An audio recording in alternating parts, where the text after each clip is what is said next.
Hey, what up, y'all? I got something else here from there's a new um part of law crime called Scandal that focuses on celebrities. Now, we already heard about stuff with Diddy. There's also accusations against Diddy's kids. Let's get into it. Folks requested to see this tungsten steel 4-blade drill tackling tempered glass. It seems about to break through, but the glass still shattered in the end. Best not to attempt this. But it handles other tough materials effortlessly. We know P. Diddy is in hot water, but what about his sons? He's got a family of 7 kids, and 2 of them face some pretty serious allegations. So what are they, and what's up with the rest of the family? This is Scandal, presented by Law and Crime. I'm Sierra Gillespie.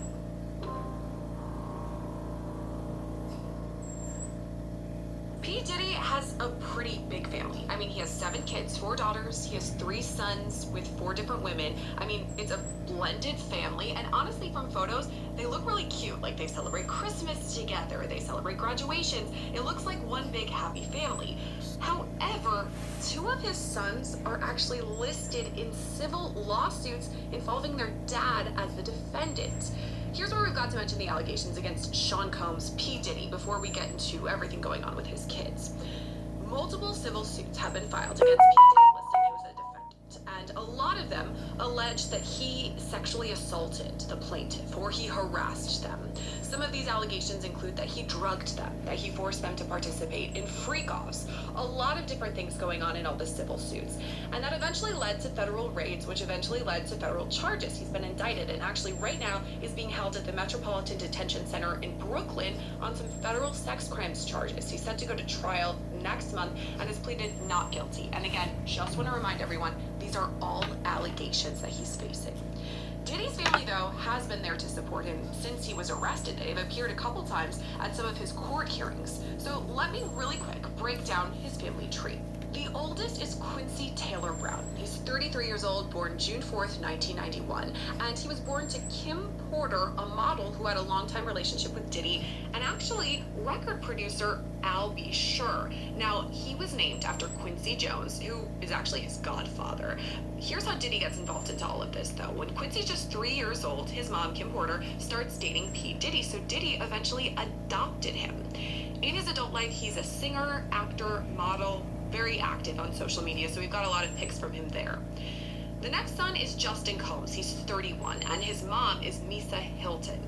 He was born on December 30th, 1993, and kind of became famous in 2008 when he went on MTV, if you remember that show, Super Sweet 16. He kind of got notoriety with, I guess, the public at that time. And actually, he was the first Combs to graduate college. He graduated from UCLA and posted about it too. He's also appeared on TV since then. There was a 2021 series called Respectfully Justin, where he interviewed celebrities. More on Justin Combs later, but that's kind of an overview. On to Christian Combs. He's 27 years old, and he actually goes by the nickname King Combs. You might know him by that. That's his Instagram name. He was born on April 1st, 1998, and his mom is Kim Porter. So after they started dating Diddy and Kim, they conceived Christian, and then eventually he would go on to adopt Quincy. Now, Christian Combs started his musical career after graduating high school. Here's actually what he told People magazine in 2022. It's really always been something I wanted to do. There have been times when my dad questioned me and asked, "What's your plan B? Are you sure you want to do this?" And I'm like, there is no plan B. He's had some success too. Back in 2022, he released a song called Can't Stop, Won't Stop with Kodak Black, and it reached #1 on the Billboard charts. On to Chance Combs. This is his daughter. She's 18 years old, born July 20th, 2008. Now, her mom is Sarah Chapman, who was a friend of Diddy's for years. They never openly dated, but obviously they had Chance together. Now, when Chance is conceived and eventually born, Kim Porter, remember that model who had a relationship with Diddy? She felt super betrayed, and so she left Diddy after all of this. However, just a couple months later, Kim Porter gave birth. So there are twins here, Delilah and Jesse Combs, who are 18 years old. They were born on December 21st, 2006. So what's interesting here is that even though Kim Porter and Diddy stopped their relationship after all of this, the girls, Chance, Delilah, and Jesse, were all still raised together, and they posed for a lot of photos together too. Seems like they're friends. They actually appeared in the May 2023 issue of V magazine. The youngest of all the Combs kids is Love Sean Combs. She's 2 years old, born on December 10th, 2022, and her mom is Dana Tran, who's a cybersecurity professional industrial specialist. Love actually has her own Instagram. She posts a lot of pics, by which I mean her mom or someone actually posts the pics for her, but we do get to see a bit into their lives. So that's a recap of Diddy's kids, but that's not all we've heard from them recently. Some of his family has actually appeared at the court hearings, as I mentioned, following Diddy's arrest and his federal indictment. Now, the 6 oldest kids also released a statement on Quincy's Instagram after the arrest, and here's what it reads. This past month has devastated our family. Many have judged both him and us based on accusations, conspiracy theories, and false narratives that have spiraled into absurdity on social media. We stand united, supporting you every step of the way. We hold on to the truth, knowing it will prevail, and nothing will break the strength of our family. All caps, we miss you and love you, Dad. Some of the kids have been pretty vocal too about this book that came out, was allegedly written by their mother, Kim Porter, but they say it never happened. So this made headlines last fall, and this book was called Kim's Lost Words, A Journey for Justice from the Other Side. It was released and allegedly comprised of Kim's journal entries, and it was released 6 years after her death. That was in 2018. So here's how the kids responded to it, quote, "We have seen so many hurtful and false rumors circulating about our parents, Kim Porter and Sean Combs' relationship, as well as our mom's tragic passing, that we feel the need to speak out. Our lives were shattered when we lost our mother. She was our world, and nothing has been the same since she passed. While it has been incredibly difficult to reconcile how she could be taken from us too soon, the cause of her death has long been established. There was no foul play. Grief is a lifelong process, and we ask that everyone respect our request for peace as we continue to cope with her loss every day. We are deeply saddened that the world has made a spectacle of what has been the most tragic event of our lives." So like I said, we've heard from the kids a couple of times. We've seen their statements. They're still pretty active on social media. Sometimes they even appear at court hearings. However, some of them also popped up in a couple of the lawsuits. So let's start in chronological order. That's with Justin Combs and his allegations. Now, these were brought to light in February of last year when Rodney Jones, the producer, also known as Lil Rod, filed civil suit against Diddy.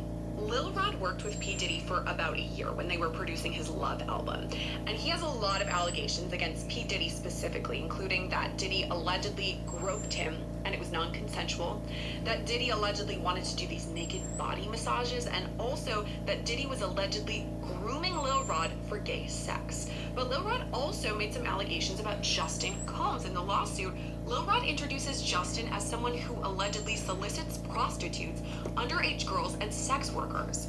There's also a picture of what is allegedly Justin and an underage girl featured in the lawsuit. Now, Lil Rod says that this picture was taken from a specific instance when at least one underage girl came to Diddy's house for a listening party. Now, a sex worker was also allegedly solicited for all of that, for a freak-off. And we talked about freak-offs a lot before. Here's just a Reader's Digest version of it all. It was mentioned in Cassie's lawsuit, Lil Rod's lawsuit, other lawsuits, the federal indictment. Basically what it was is that Diddy or one of his associates would allegedly drug someone, then rape them, allegedly, or force them to have sex with a prostitute, allegedly. Oftentimes Diddy would either participate, watch, masturbate, allegedly, and then again, he allegedly recorded this and used it as revenge porn. So there's an allegation in Lil Rod's lawsuit that Justin Combs was part of all of that world, but there's also another allegation that he apparently covered up a shooting that Lil Rod witnessed. Now, this happened on September 12th, 2022, outside of Chalice Studios in California. So is Diddy, Justin, and Justin's friend, a guy named G. That's all he's listed as in the lawsuit. Now, they apparently had this argument and things got heated, and all of a sudden Lil Rod says he heard gunshots. Lil Rod then says he found G in the bathroom and he was bleeding out. He had been shot. So Lil Rod says he applied pressure and yelled out, said, "Hey, somebody call an ambulance." However, Lil Rod says Diddy and Justin, quote, disappeared to another part of the studio. Diddy then gave strict instructions to inform the police that he had nothing to do with the shooting. He also forced Mr. Jones, meaning Lil Rod, to lie to the police by telling them that G was shot standing outside the studio by a drive-by assailant. This is a good time to remind you that these are all just allegations against Justin Combs. He has not been charged criminally either. And here's a statement that he released and his team released after all of these allegations came out, quote, Justin Combs categorically denies these absurd allegations. They are all lies. This is a clear example of a desperate person taking desperate measures in hopes of a payday. There will be legal consequences for all defamatory statements made about the Combs family. Okay, moving on now to Christian Combs, also known by the nickname King. It was a woman named Grace Omar Kay who alleges that Christian Combs sexually assaulted her on a yacht in December of 2022, and it was facilitated allegedly by Diddy. Now, Diddy rented this yacht around Christmas time, and Omar Kay says it was a revolving door of high-profile celebrities and sex workers who were often passed out on the ship's deck. Now, the lawsuit says there were liquor bottles all over, and it was really difficult to distinguish which ones were laced with drugs, according to Omar Kay. Now, Omar Kay alleges that on December 28, 2022, while working as a yacht deckhand, she was sexually assaulted by a heavily intoxicated Christian Combs, who physically assaulted her and allegedly forced her to perform oral sex on him. Now, that's a lot of background about all of this, so let's dig a little bit deeper.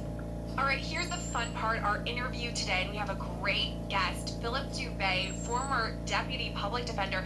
Thank you so much for coming on Scandal with us, Philip. It's so good to see you. Thank you back. Thank you. Okay, so we're talking P. Diddy and his family today. And, I mean, P. Diddy has a lot of allegations against him, don't get me wrong, and the federal charges and all that stuff. But I'm wondering why his kids were even mentioned in the lawsuits at all. I mean, there are allegations against him, but Diddy's really the kingpin in all of this. Like, why add all these extra defendants, rather, when they're the plaintiff? Yeah, There's wow. a couple reasons. Number one, it's all about money.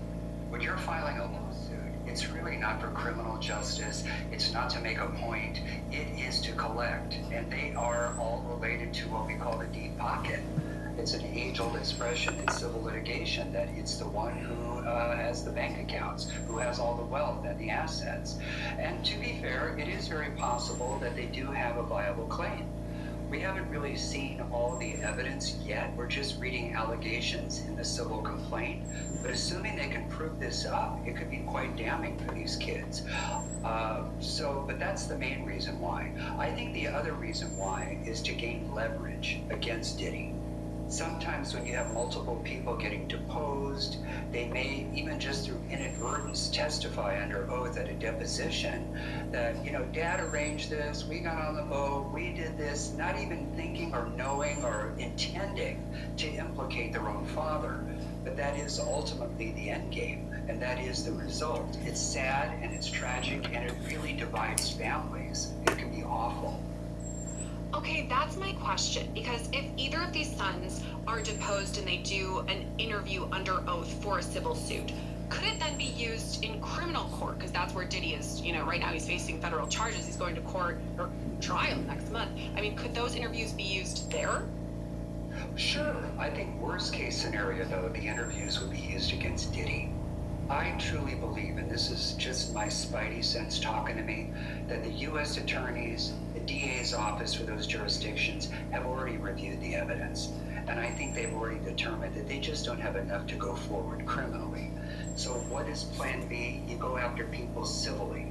Now, it's not to say it cannot evolve into something criminal. A lot of it will depend on how much evidence they can garner during discovery, what, if anything, they say under oath at a deposition, or if the civil case goes to trial, what they may testify to at the jury trial. So right now it remains to be seen, but my gut says there's no criminal liability.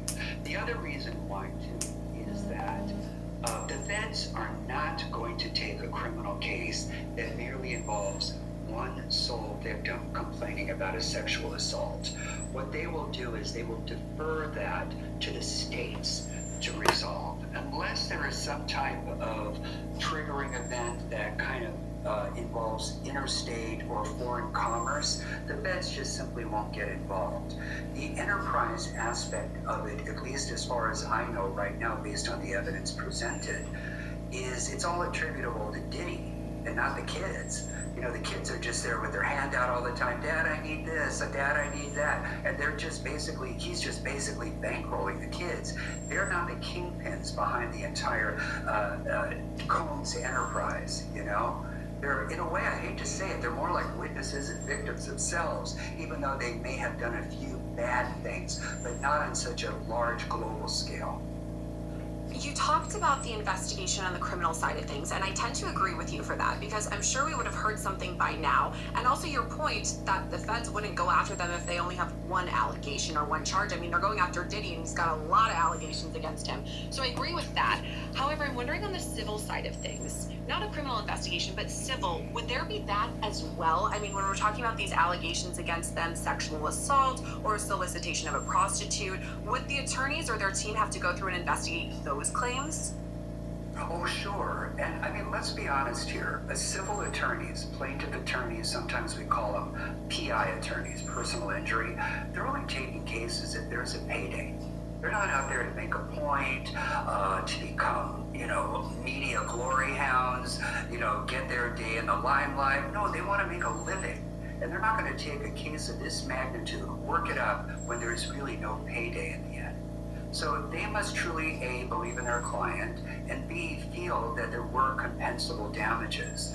It's not to say, again, that it's on this huge global scale. If there was just simply one act of unwelcome sexual harassment or sexual touching, that is compensable under the law, and you can sue for it. Now, does it necessarily mean it'll go criminal? No. And the reason why is that the elements for civil causes of action are completely different than the elements for a criminal cause of action. So, for example, in civil, it is a defense to say, I reasonably believe that she consented. If he truly reasonably believed that she consented, then a jury can find in his favor. They might not like the whole seedy atmosphere, that it was done in the steerage compartment of a private yacht, all sort of under the umbrella of the Combs enterprise, where he's chartering these boat trips and there's all this type of Caligula, Sodom and Gomorrah activity going on, in the bow of the boat. I get that, but if we're really honest about it, it doesn't necessarily rise to that level to make these kids the kingpin. It just means they did a bad act, it was a one-off, and there may be some liability, but they will also have a defense, and I guarantee you it will be that there was mutual consent. Okay, I'm glad that you brought that up. Let's get into the specific allegations because you were talking about Christian Combs on this yacht that was apparently chartered by Diddy, and this woman, Grace O'Marquet, says that she was sexually assaulted in all of this. So she alleges that at the hands of Christian Combs. And you mentioned consent with all of this. So how would he prove that it is consent? I know that you said it isn't as high of a burden of proof in civil versus criminal, but what would he do to prove his side of the story? It's purely circumstantial. So, for example, a jury's going to wonder why she's even working on this boat. Why is she even tending bar? Why is she there when she knows good and well what goes on in the Combs world? That's number one. Somebody who's truly terrified, who's afraid, and finds all this type of activity unwelcome doesn't even take the gig. Period. I don't care how much money is involved. But let's just assume, no, she treats it like a job. Not to sound sexist or like a misogynist, so it's a job. It doesn't necessarily mean that she has to submit to all this sexual activity. But how is it that all of a sudden she ends up in this sort of theater that can be converted into sleeping quarters? She wasn't dragged in there by the hair like a caveman, She obviously went in there willingly. They were age appropriate. If I'm not mistaken, she was 25, he was 24. It doesn't look like she was physically injured. A gun was held to her head, that there was some type of edged weapon put up against her neck. They obviously went to some type of area where it was private and quiet, and for whatever reason, she flipped the script on him. Now, does it mean maybe he went too far? Maybe. But the test is not whether or not he went too far. The test is whether or not he reasonably believed that she consented under the circumstances. Consent doesn't have to be by way of smoke signals, a text message, an email, or a telegram to say, yes, I'll go for it, I'll do it. You look at their behavior from afar, and an objective bystander might say, well, what did she think was going to happen? You're going into what was otherwise converted into a bedroom. There's partying, there's drinking going on. It's just the two of you. What, do you think you're going to sit down and eat a bag of popcorn and watch a movie in there? No, it's absurd. So I think a jury might find that she sort of objectively consented by way of her conduct, as opposed to by stating, yeah, okay, let's go for it, you know? If I'm thinking like a defense attorney, I would also probably point to the deep pockets, as you said, and the fact that she filed this civil suit after there had already been a couple of other civil suits that happened. So she's thinking, oh, okay, potentially they're going to get a settlement. Maybe I could get a settlement. I mean, do you think that's something that they would do? I mean, all the things you pointed out there, but potentially even attack her character? Of course.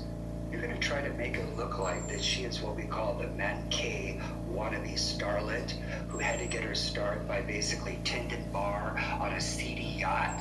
But she thought that, and I'm just speculating, but typically that's what a lot of people do. I mean, in the old days, Sierra, back in the 50s, people used to go to the local five and dimes where the big Hollywood producers and directors went, praying to God that they would get discovered based on their beautiful looks. And then somebody might say, hey, you know, have you ever thought about doing pictures? You ever thought about being in film? And it did happen. The old Brown Derby, for example. I think they tore it down some years back, but it was basically a coffee shop here where a lot of sort of hopeful starlets would get a part-time gig praying that they would get discovered. Well, in the modern era now, that's what people do. You hang with people who are in the know, you take jobs with people who are in the know, and hopefully you'll get discovered. Why? Because that's where all the wealth, that's where all the popularity, and that's where the success is. And to stand back now after the fact and say, no, that's not what I wanted. Really? So you were just in it for the money? You were just there for the tips? Could you really make that fabulous of a living on it? Okay, we'll see what a jury does with that. But that's how you deal with it. You point out circumstantially that these people often take these jobs to get ahead within the industry, not so she can get her own gig running her own bar, you know, or some brick and mortar restaurant. They want to get in the biz. That's usually what it's about. So we talked about the defense side, which you did a great job of presenting the defense. I'm wondering about her side now. What you think she would have? I mean, you talked about the plaintiff's attorneys, the PIs, that they wouldn't take the case unless they felt like they had enough evidence to actually get a payday. Do you think she could then have strong evidence, and what could it look like? Of course. Just remember this. No means no. If, let's just pretend they both did tie one on. You know, that they had a couple of drinks under their belt. They went in there and she felt that he was going too far. And she says, no, knock it off. You know, come on, keep your hands to yourself. And he continues. And this is all caught either on audio or a video type surveillance. Then he better get his checkbook out. Because no means no. And a jury is not going to respect the fact that even though it started off consensually, it can evolve into something that is unwelcome.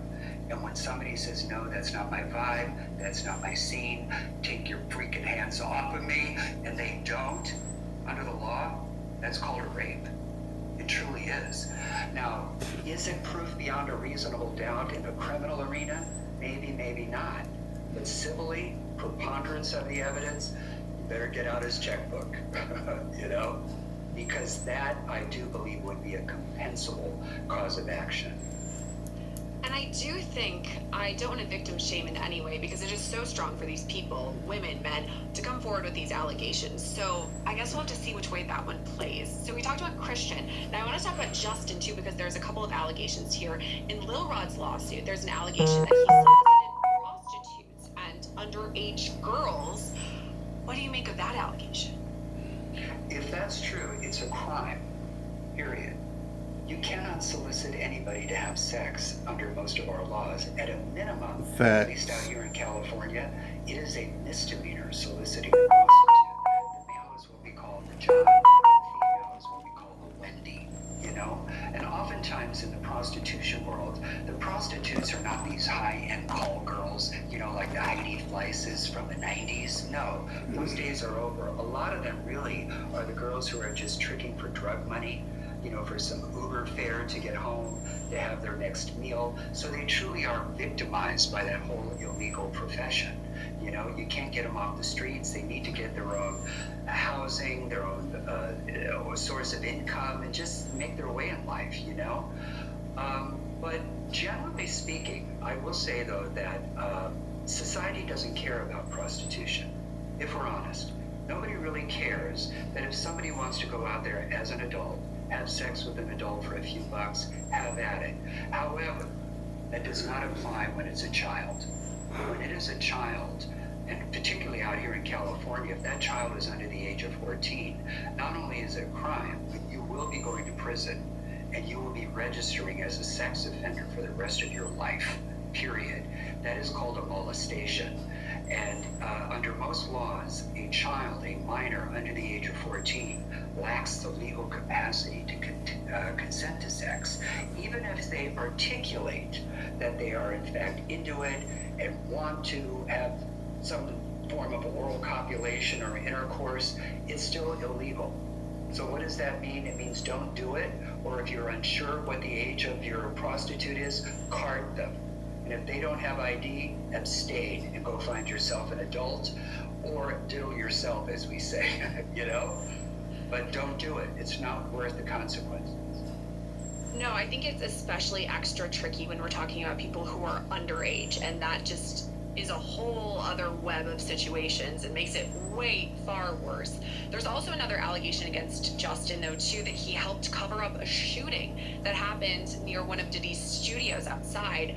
What do you think of that? I mean, I know we talked about the criminal side of things and investigation. Maybe there isn't enough to charge him, but do you think it's worth looking into on the criminal side of things if there actually was a cover-up in regards to the shooting? Well, like I said earlier, I am pretty convinced that the cops, that the DA's office, and anybody else investigating the case has already looked at the facts. And I have a feeling, and now do I know this definitively? No, of course not. But I have a feeling that they have rejected a criminal filing. And so what do? They went the civil route. Now, does that mean it cannot evolve or develop into a criminal case? Certainly. But that's why we have the Fifth Amendment privilege. If you feel, and in this case Justin, if he feels that maybe he really did do it, but there's just not enough evidence, he can clam up during a deposition and take the Fifth. And they cannot compel him to testify. The only way they can compel him is if state and federal prosecutors give him a full grant of use and transactional immunity. But they're not going to do it. The only way they would do it is if he agrees to testify against Diddy. And they're certainly not going to make that kind of a deal to testify against their dad. I don't see that happening. Yeah, I don't see them testifying against him at all either. Nope. I mean, I'd love to see it actually, but I don't envision it happening. If we're talking about predictions moving ahead for these kids, I mean, I say kids because they're Diddy's kids, but they're adults. Justin and Christian Combs, potentially any of the other Combs children, what are your predictions moving forward? Do you think other allegations could come forward? Do you think there'll be a settlement? What are your thoughts? I think Daddy Diddy is going to pony up some cash and settle the cases against his kids, and so that they can go on with their life in complete repose without ever having to look back and get it behind them. Now, criminally, Diddy's in trouble. Diddy going down, okay? He is in big, big trouble. I will be shocked if he walks away from this. In my opinion, counsel should do whatever he or she can to try to settle, because these charges carry multiple life sentences, and the last thing he needs to do is go down behind sex acts. Listen, I don't know about you, Sierra, but if I'm going away, it's not going to be behind some sex. It's going to be behind a murder. It's going to be behind a brakes heist. It's going to be behind breaking into Buckingham Palace, you know? So it's at some point in the criminal justice world, you have to know when to cut your losses, you know? And that's when counsel needs to step in and grovel, meet with DAs, beg, and try to settle the case early. I mean, one thing's for sure, this case, all of the different facets of it is so interesting, and there's always new developments coming out, a lot to follow. Philip Dubé, thank you so much for coming on with us today and chatting about it. My pleasure. A quick reminder now that these are all just allegations against Justin Combs, Christian Combs, and P. Diddy himself. He has these civil allegations, but also federal charges. However, just to be clear, he's not been convicted, and he has pleaded not guilty, set to go to trial just next month. Now, that's all the scandals we have today on Justin and Christian Combs. If you have any scandals for us, please